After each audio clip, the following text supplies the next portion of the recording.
Il-Fakultà tal-Inġinerija fih dan l-Università ta' Malta qed tgawdi minn laboratorji ġodda state of the art li huma essenzjali għal studenti u riċerkaturi għal bżonnijiet tagħhom ta' kuljum. Dawn il-laboratorji ġew inawgurati bilan li fihom jilqgħu proġetti ta' riċerka u analiżi ta' diversi materjali li jintużaw fl-industrija. Fil-fatt din hija l-ewwel darba li l-Fakultà tal-Inġinerija fl-Università ta' Malta għandha laboratorji dedikati għal riċerka biss.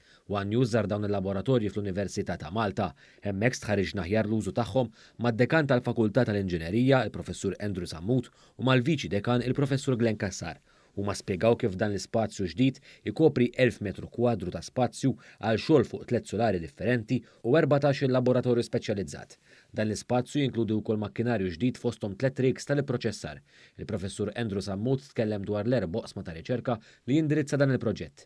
Ħajkun qed jindirizza 4 oqsma: is-saħħa, il-high valued manufacturing, it-trasport u l-resource efficiency tal-bini.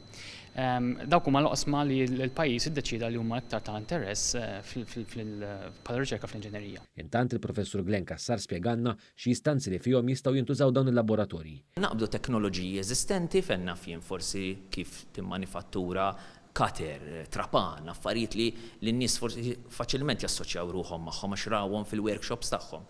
U nimpruvjaw, inġeddu il-kapaċitajiet tagħhom. Mela allura għandek biċċa għodda li kapaċi wara trattamenti li noħolqula aħna wara li nagħmlu r-riċerka fuqhom u nkunu kapaċi ntejbuhom daw jibdew jagħmlu jimprovjaw il-performance, inaqsu sħana ġenerata, itawlu l-ħajja tagħhom u l-utilizzu tagħhom fil-funzjoni rispettiva.